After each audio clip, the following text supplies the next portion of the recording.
माँ जी, माँ जी, अरे माँ जी बहरी हो गई हैं क्या? हाँ बहू, क्या बात है? किसने पी मेरी कॉफी? हाँ जेठानी जी, इसमें थोड़ी सी कॉफी थी, वो नरेन जी के सर में दर्द हो रहा था तो मैंने वो उन्हें बना कर दे दी। क्या? तुम्हारी हिम्मत भी कैसे हुई मेरी इतनी महंगी कॉफी को हाथ भी लगाने की? देवरानी जी, आपकी इतनी हैसियत नहीं है कि आप महंगी चीजों की तरफ को आंख उठाकर भी देखो। वो ब्रांडेड कॉफी थी, खास अमेरिका से मंगवाई थी मेरे पापा ने। जानती हो उसका एक ही चम्मच ना 1,000 रुपए का था, और उसे आपने अपने सस्ते से पति को बनाकर दे दिया। बस कीजिए जेठानी जी, आप बात मुझ तक ही रखिए, मेरे पति तक आने की जरूरत नहीं है। और अगर आपको 1,000 रुपए चाहिए तो मैं नरेन जी से आपको दिलवा दूंगी। लेकिन एक बात जान लीजिए, मेरे पति कमा कर खाते हैं, इसीलिए उन्हें सस्ता कहने की जरूरत नहीं है। अच्छा चलो, अब बात खत्म करो। क्या थोड़ी सी कॉफी के ऊपर तुमने बतंगड़ बना दिया है? तुम लोग ऐसे ही हो, जहां कोई अमीर देखा उसके सामान में अड़ना शुरू कर दिया। माया ऐसे बोलती हुई अपने कमरे में चली गई और उसने अंदर से कमरा बंद कर लिया। बहू, इसका गुस्सा तो नाक पर ही बैठा रहता है। एक काम कर, तू इसे इसका मनपसंद नाश्ता बना कर देते, इसका मूड सही हो जाएगा। पूर्णिमा ने अपनी सास की बात मानकर अपनी जेठानी माया के लिए नाश्ता बना दिया। प्रेमवती और पूर्णिमा उस नाश्ते को लेकर माया के कमरे में गईं और कमरे का दरवाजा बजाने लगी। माया, माया बहू, चल अब गुस्सा थूक दे। नरेन भी तो तेरा देवर है ना, और देवर तो भाभीियों की चीजें इस्तेमाल कर ही लेते हैं। बाहर आ देख, मैंने और पूर्णिमा ने तेरे लिए नाश्ता बनवाया है, आकर नाश्ता कर ले। मैं दरवाजा नहीं खोलूंगी, इस 2 कौड़ी के नाश्ते को आप ही खाइए। चलिए माँ जी, कोई फायदा नहीं है यहाँ खड़े रहने से, जब इन्हें आना होगा तो ये आ जाएंगी। पूर्णिमा की बात सुनकर प्रेमवती वहां से हट गई। सारा दिन माया कमरे से बाहर नहीं आई। जिस दिन से वो घर आई थी वो रोजाना ऐसी ही छोटी छोटी बातों पर नाटक किया करती थी। रात को जब उसका पति मयंक घर आ गया तब वो कमरे से बाहर आई। उसकी हालत देखकर सभी चौंक गए। माया के सारे बाल बिखरे हुए थे, उसने अपने कपड़ों को भी फाड़ दिया था और साथ ही उसने अपने हाथों पर छुरी से घाव भी बनाए हुए थे। मुंह पर भी उसकी चोट थी जिसे देखकर सभी की आंखें फट गईं। माया, माया क्या हुआ तुम्हें? मयंक, मयंक मुझे बचा लो, मुझे इन लोगों से बचा लो। ये मुझे मार देंगे मयंक, ये मुझे मार डालेंगे। मैं यही हूं, कोई तुम्हें कुछ नहीं कहेगा, शांत हो जाओ। मयंक ने माया को शांत किया। क्या किया है आपने मेरी पत्नी के साथ?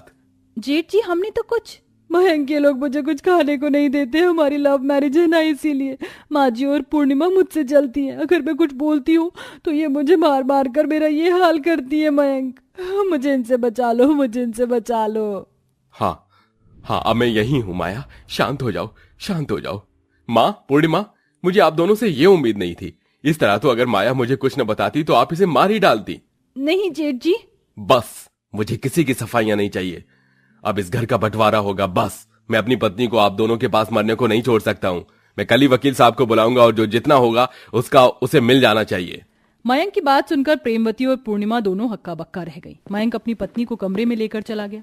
माया जाते वक्त अपनी देवरानी और सास को हंसकर देख रही थी, क्योंकि वो जो चाहती थी वो उसे अब मिलने वाला था। टेंशन में ही सारी रात बीत गई। मयंक से उसके भाई नरेन ने बंटवारा ना करने के बारे में बात भी की, लेकिन मयंक नहीं माना। अगले ही दिन वकील आया और सारे प्रॉपर्टी के कागज लेकर बैठ गया। इन पेपर्स के मुताबिक तो सारी प्रॉपर्टी पर दोनों भाइयों का बराबर हक है। ये पेपर्स तो हमारे ससुर जी ने जब ये छोटे थे तभी से बनवा कर रखे हैं। वकील साहब, मेरे पति ज्यादा काम संभालते हैं और इस घर में जितनी भी नायाब चीजें हैं सभी मेरे पति की ही कमाई हुई हैं। यहाँ सब कुछ हमारा ही है। देखिए, मैं आपकी बात को समझता हूँ, लेकिन कानून बातें नहीं कागज देखता है। अगर आपको इन पेपर्स को अकॉर्डिंग बंटवारा नहीं करना है तो फिर आपको कोर्ट जाना होगा। कोर्ट में आपका मुकदमा रखा जाएगा और जो जज फैसला करेंगे उसके हिसाब से आपको बात माननी होगी। अरे वकील जी, आप कोशिश तो कीजिए, सब हो जाएगा। माया, वकील और मयंक तीनों सबके सामने बाहर आकर ये बात सामने रखते हैं कि प्रॉपर्टी का 80% मयंक के नाम रहेगा। ये सब एक चाल है। पूर्णिमा समझ जाती और कहती है, बस करो माया, सुनिए वकील साहब, मुकदमा हमें कोई प्रॉपर्टी नहीं चाहिए।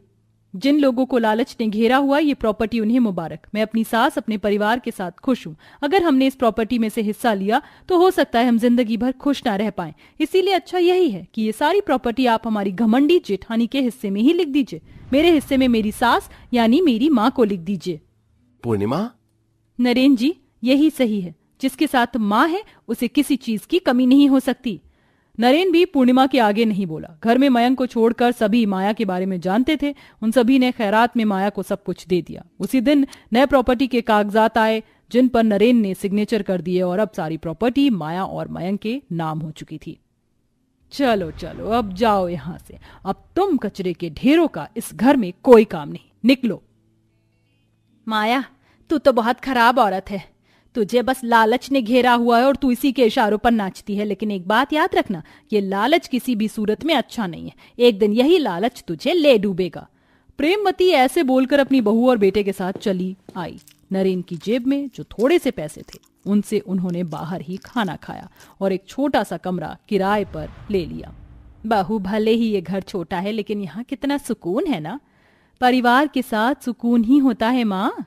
सही कहा। अब हम यहाँ कमाएंगे और खाएंगे, कोई यहाँ हमें परेशान नहीं करेगा। पूर्णिमा और प्रेमवती ऐसे ही बातें करते करते सो गईं। ऐसे ही दिन गुजरने लगे। पूर्णिमा और प्रेमवती दिन में खूब मेहनत करती थी। नरेन भी मजदूरी वगैरह करके अपने घर का खर्च चलाता था और सभी खुशी खुशी से रहते थे। वहीं दूसरी तरफ माया इतने बड़े घर में परेशान हो चुकी थी।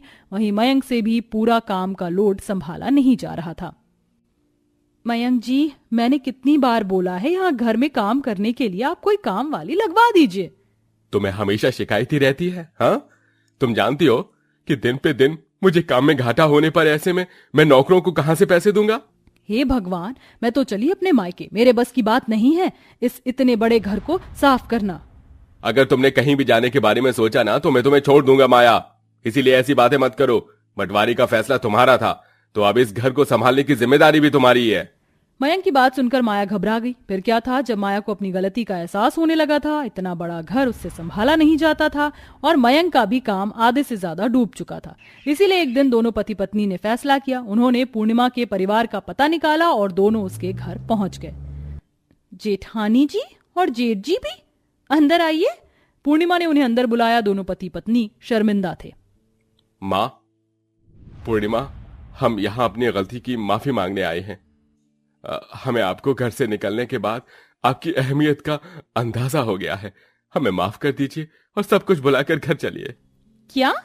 मयंक की बात सुनकर पूर्णिमा नरेन और प्रेमवती का मुंह देखने लगी और बोली, हम तो अपनी इस जिंदगी में खुश हैं, हम वापस जाने को तड़प नहीं रहे हैं। लेकिन अगर हम आपके कहने से आपके साथ चलें तो क्या पता आप भी माफी मांग रहे हैं और कल को फिर हमें फुटपाथ पर लाकर छोड़ दें। सारी प्रॉपर्टी तो अभी भी आपके ही नाम है। नहीं, हम ऐसा नहीं करेंगे और अगर आपको ऐसा लगता है तो लीजिए। माया ने उन नए प्रॉपर्टी के कागजातों को वहीं पूर्णिमा के घर में ही फाड़ दिया। अब ठीक है, प्लीज चलिए ना, हमें अपनी गलती का एहसास है। सभी के बोलने पर पूर्णिमा और प्रेमवती नरेन के साथ वापस लौट गई। अपने घर में आकर उन्हें बहुत अच्छा लगा। फिर क्या था, अब माया पहले की तरह नहीं करती थी। अब दोनों देवरानी जेठानी मिलजुल कर रहती थी। वहीं दोनों भाइयों ने भी फिर से काम को संभाल लिया था। अब उनका काम भी दोबारा ऊंचाई पर पहुंच रहा था और अब सब कुछ ठीक हो चुका था।